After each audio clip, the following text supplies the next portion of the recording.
Thank you to all our top 10 winners. At this event, as always, I'm amazed and blown away by your work. For the second half of the program, we'll be honoring truly momentous achievements in clinical research. As I mentioned earlier, this past year has placed clinical research in the spotlight as the world waited for the fruits of our research. Under tremendous pressure, the pandemic has inspired change, innovation, and research that has ultimately answered that call. We at CR Forum reviewed the year's clinical research achievements, and we were particularly inspired by the incredible scientific achievements and efforts that led to the successful development of the Pfizer and the Moderna COVID-19 vaccines. We were inspired to create a new, dare I call it, every 100-year award to recognize extraordinary contribution and impact.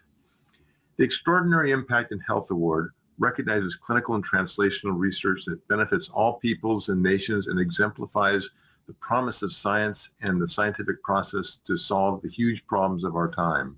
I cannot think of more deserving recipients than the researchers at Pfizer and Moderna and their colleagues across the academic health centers in this country and elsewhere and at NIH.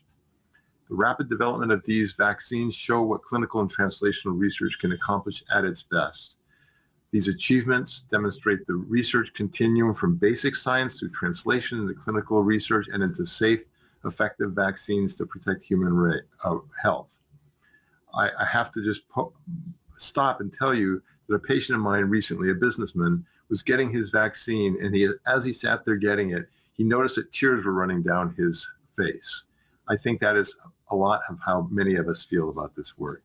So, Dr. William Gruber, Senior Vice President and Clinical Research and Development at Pfizer, and Dr. Brett Lee, Vice President for Clinical Development at Moderna, are here to talk about these efforts. First, please welcome Dr. William Gruber. So thank you, Dr. Selker, and it's my great pleasure on behalf of Pfizer and BioNTech to accept one of the Clinical Research Forum Extraordinary Impact Awards. I'm greatly humbled and honored to be in the company of such esteemed and deserving individuals who have received the awards that you've announced today. Are you seeing a slide that says COVID-19 global crisis at the top? We are. Okay, very good. So I'll walk through these. Again, I think this audience does not need reminding of the significance of the epidemic. These are figures as of yesterday. It's hard to believe that it was over a year ago that the first coronavirus was identified, and that, in fact, it's been now a year anniversary just during this past month in March that a pandemic was declared. And here we are poised with the advances of vaccines to actually turn back the pandemic. What I thought I would do based on feedback that I've received from Andrea is, rather than spend time going into the details of the results that I think are well known, and for those of you that have had a chance to look at the paper, but more really spend time talking about, well, how did we get here? How did we actually pull something together in such a record period of time to get a vaccine, in our case, that went from concept to emergency use authorization in 9 months? It really began, for me at least, over 50 years ago. These two undergraduates that you see here had no clue that at some point in 50 years afterwards, that they would play a gratifying role in moving forward a vaccine. So the hairy-looking guy on your left with the glasses is me, and the guy on the right, who was my college roommate, is Barney Graham, who you will be hearing from tomorrow, who will no doubt explain to you in greater detail how they came to develop the concept of the pre-fusion construct of the spike protein that was born of other work that his group has done. And I expect he'll also talk to you about the nature of other emerging threats that we need to prepare for. One lesson that I would pass on to those of you with children or grandchildren in college is get along with your college roommate, because you never know how things will turn out. The work that Barney and his group did really was born from a breakthrough pre-fusion F structure that led to a new era of RSV vaccine development, something that both Barney and I have devoted a good portion of our professional careers to. And for those of you unfamiliar with RSV, respiratory syncytial virus is responsible for 40 to 120,000 children being hospitalized in the United States today, and countless hospitalizations and deaths throughout the world. And it turns out for over 60 years since the time that the virus was first discovered, we were essentially trying to develop a vaccine with the wrong form, the spent form, if you will, that's on the right-hand side of the slide, the post-fusion F trimer. Barney and his colleagues in the 2012-2013 timeframe managed to find a way to stabilize the structure. This was work with Jason McClellan and others in Barney's group in a pre-fusion state that actually represents the form that is most recognized by individuals experiencing natural infection. Most neutralizing antibody is actually to this form. I'm privileged with my interactions with Barney over the years that we now have actually acquired licensure rights to that construct that we further stabilized and is in vaccine development for maternal immunization to protect young children. But it was this seminal work that really led to the subsequent work that I expect Barney will describe in more detail that allowed them to move forward with a pre-fusion spike protein represented for you here on the left-hand side of the slide. Now, it turns out that Pfizer and BioNTech had already entered into an agreement to work forward, to move forward influenza vaccine based on mRNA technology. And that was proceeding at a deliberate, typical pace for about 2 years when the pandemic emerged. And it was really through the courage of Ugur Sahin and his colleagues, as well as Albert Bourla, who was the CEO, or is the CEO at Pfizer, and Catherine Jansen, my boss, who basically decided, yes, there is an opportunity here based on some preclinical work that BioNTech was already doing to bring forth not just one, but 4 different constructs into the clinic, because we didn't really know, since there was no licensed vaccine, what might work best. And so, without belaboring the point, there was work that really needed to be done to determine, would we be better off targeting the receptor binding domain of the subunit protein, or RBD, or would we be better off targeting the full spike protein and taking advantage of potentially other neutralizing epitopes as far as antibody response is concerned, and peptides that might drive a cell-mediated immune response and help contribute to establishment of memory, which in the end might prove important.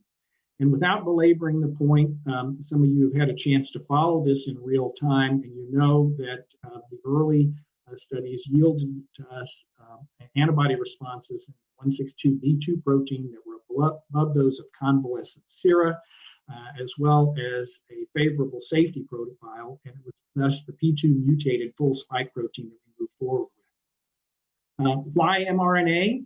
I think many of you are aware that, of course, it's non-infectious and doesn't contain other viral proteins, so it has the potential to be quite safe. It allows for a broad immune response and the potential for frequent boosting that we think may not be the case for those vector-derived vaccines. And importantly, and this is true, and I think you'll hear this from the representative from Mrna, Dr. Leave, that this technology allowed rapid development and quick production scaling. And there's little reason to be surprised then that the mRNA vaccines were among those that were most quickly developed to bring to fruition. Now, here's, again, a bit more of a peek behind the curtain about what actually happens. And I find a lot of people in clinical research are appropriately focused on the evaluation in the vaccine field of getting an appropriate immune response, the nature of ensuring safety and ultimately efficacy.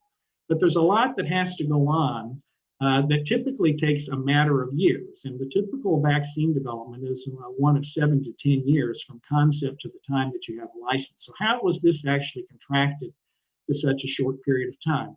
That's represented for you on this slide, and there are 2 fundamental takeaways. The first one is that before there was any even animal data that was reassuring, much less human data, a decision was made at the senior levels within Pfizer and BioNTech to go ahead and begin producing vaccine at manufacturing scale at risk, rather than wait, as we typically do, for late phase 2 evidence that you have an appropriate immune response and an appropriate level of safety to reassure yourselves and the public of safe and effective vaccine.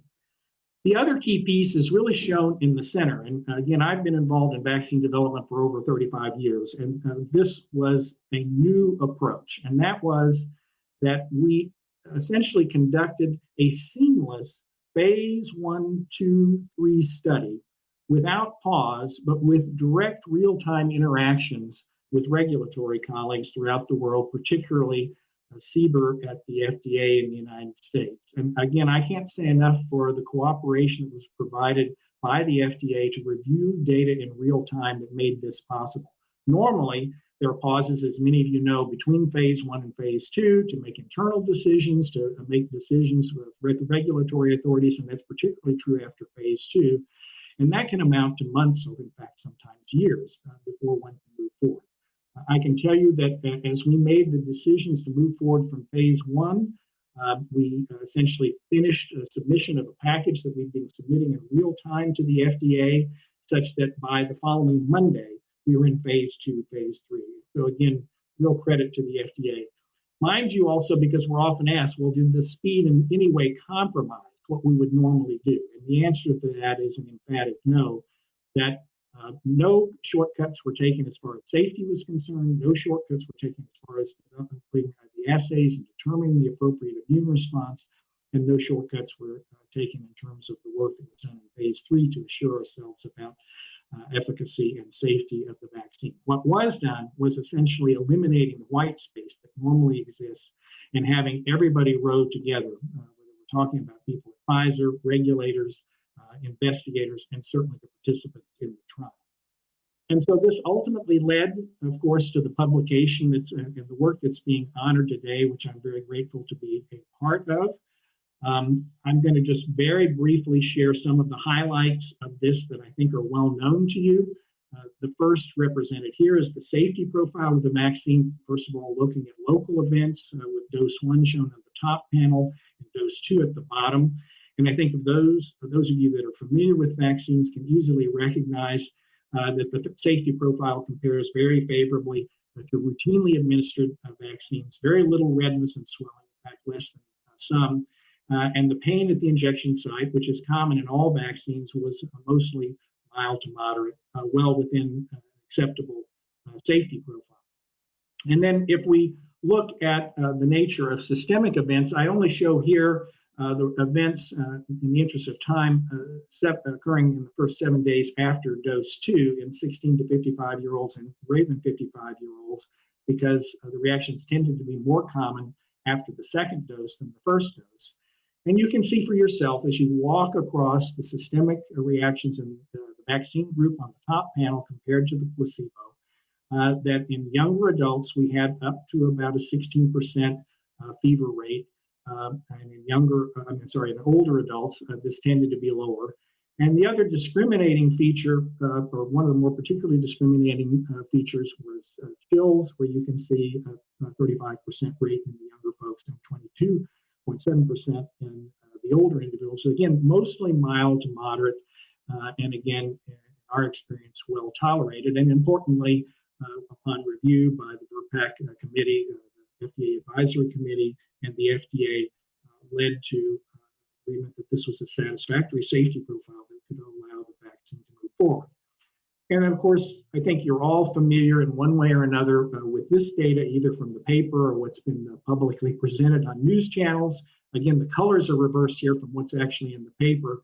But it was very clear that beginning fairly shortly, even after the first dose, protection was seen, ultimately exceeding 95%, beginning 7 days after. Second dose delivered 21 days after the first.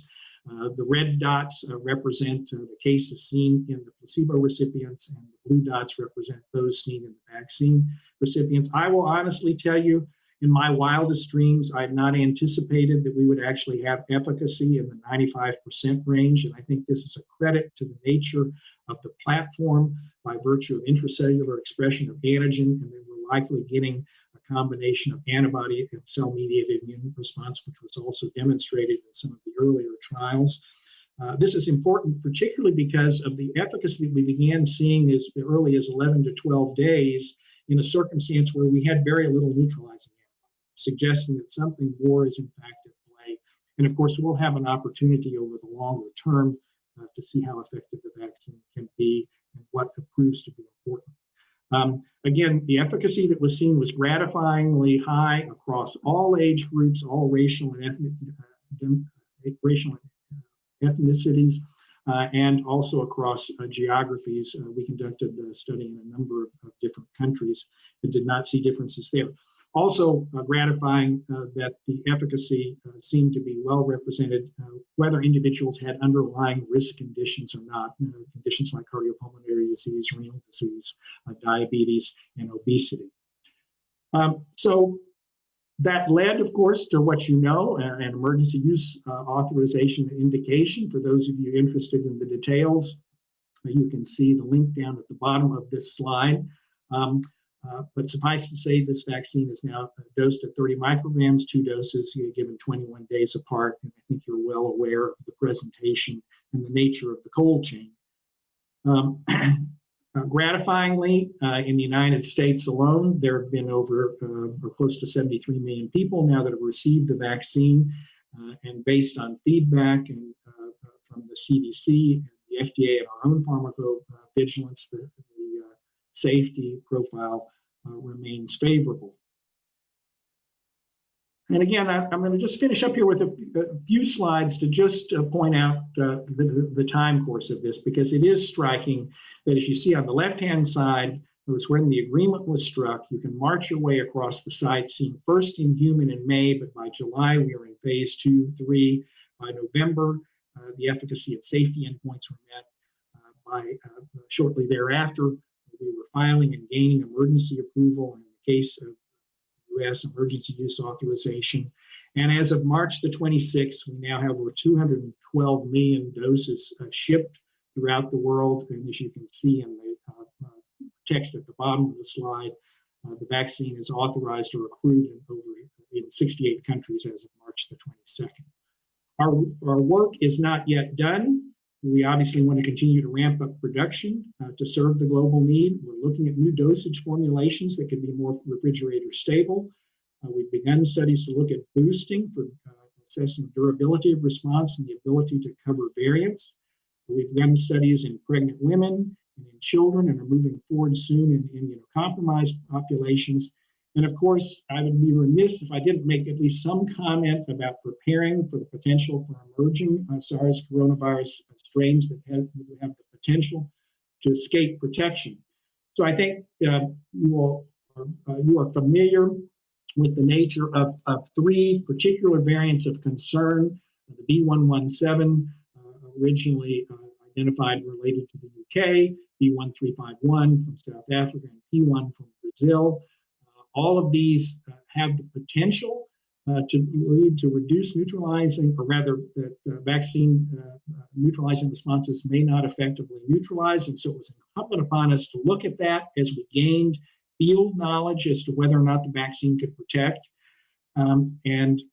This data was just published within the past several weeks in the New England Journal of Medicine. On the left-hand side, you can see neutralizing antibody responses in vaccinees to the vaccine strain. And as you walk across, in general, the responses to, whether we're talking about the 117 or mutations, 1351 variety, or P1, are generally well neutralized, perhaps with a bit less in terms of what's seen as far as the South African strain. But I'd remind you again that it's not at all clear that neutralizing antibody itself is the coin of the realm in terms of durable protection. And I think we await seeing what actually happens in terms of field experience. And for those of you who are unfamiliar, we have individuals in South Africa enrolled in the trial for whom cases are being obtained that we will be able to actually look at potential protection. Again, I want to end by just thanking all the clinical trial participants and their families, obviously the sites, investigators, and the dedicated staff, our clinical trial CRO and partners, governments and regulatory authorities, Operation Warp Speed, and colleagues at BioNTech and Pfizer, and a special shout out to members of my leadership team, as well as individuals at Pfizer that I've worked with for over 2 decades that really made it possible for delivering on some of the work that I'm describing for you today. And I just wanted to end with one final vignette, and it's often difficult for me to get through this without getting choked up, so let's see how I do.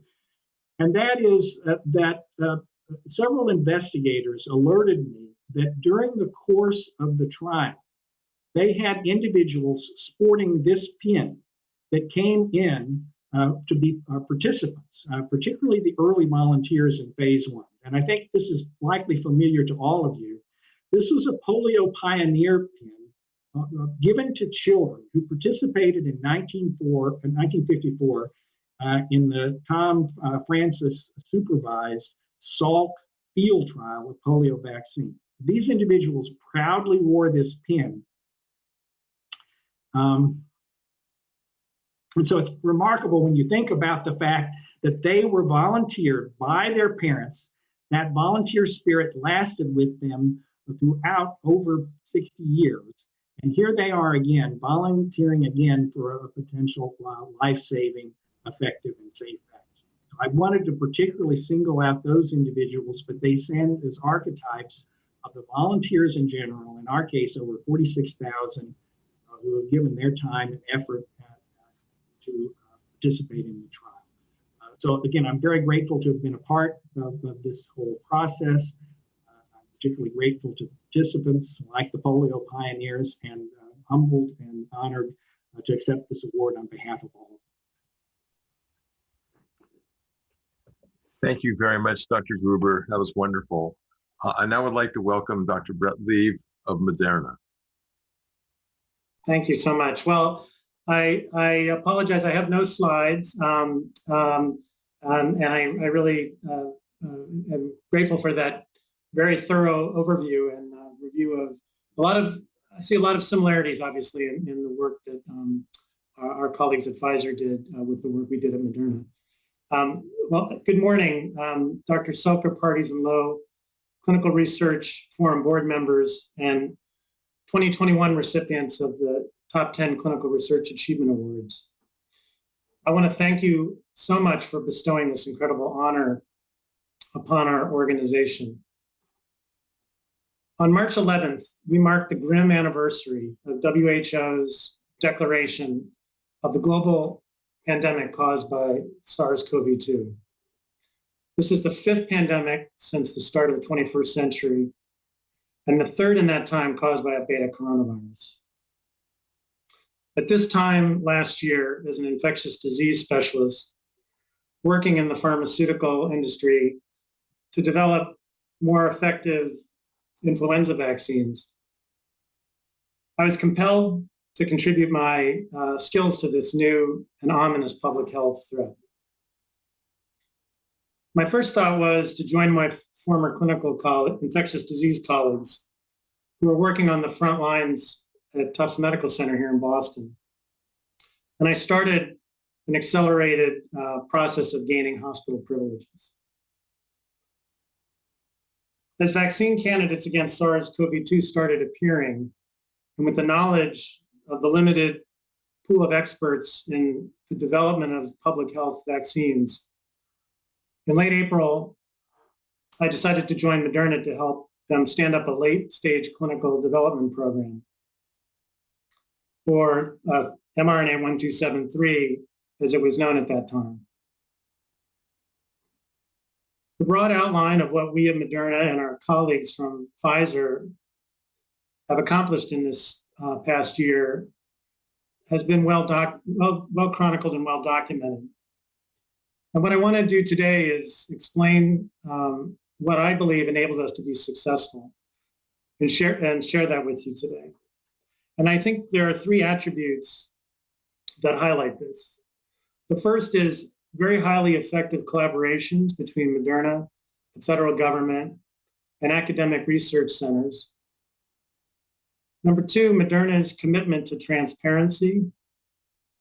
And number three, the relentless and selfless efforts of my colleagues who have worked around the clock, literally, since early 2020, and in the past beyond, and continue to do so today to expand vaccine access around the globe and to all age groups. Moderna was founded in 2010 and has established strong relationships with the US government during this time. Moderna's relationship with BARDA dates to 2016 in response to the public health emergency at that time caused by Zika virus, and then since expanded to other pandemic potential infections. The collaboration between Moderna and the National Institutes of Health began long before awareness of the pandemic threat of SARS-CoV-2. For several years preceding the 2019 pandemic, Moderna's R&D teams worked with Drs. Barney Graham, already mentioned by Dr. Gruber, Drs. John Mascola and Tony Fauci at NIAID to develop strategies to defend against pandemic threats, including the Middle Eastern Respiratory Syndrome and Nipah virus. This enabled the rapid preparedness necessary to create a vaccine candidate against SARS-CoV-2 back in January of 2020. The scientific understanding of this emerging threat was still forming, and to enable us to initiate the first in-human clinical trial with a clinical GMP batch of vaccine at NIAID in March. The collaboration with NIH continued during the spring of 2020 as Moderna began preparing for a large clinical efficacy trial. The relationship with the NIH enabled Moderna to utilize their extensive clinical trial site network to supplement our own. And it bears mentioning that the readiness and capability of these study sites, many of which are at academic medical centers, can be attributed to the advocacy of this body, the Clinical Research Forum, and the efforts of many of the people attending this meeting today. Upon initiating our first in-human trial on March 16th of 2020, the whole world was keenly aware of the clinical studies that we were conducting with this vaccine. This level of public interest and scrutiny in the conduct of ongoing clinical research was unprecedented in my memory and in recent history, prompting legitimate comparisons to the 1954 polio vaccine field trials. Despite the devastation of the first wave of the pandemic, the public was skeptical about the massive effort underway to develop vaccines against SARS-CoV-2. Skepticism was particularly strong amongst ethnic and racial groups that were most impacted by the pandemic. Clinicians and public health officials were frustrated as well by the lack of peer-reviewed data to help guide care and inform government decisions. To address these concerns, we took several actions that altered the trajectory of the public discourse. We created an infrastructure to ensure that recruitment for our phase 3 study reflected the demographics of the population most impacted by the pandemic.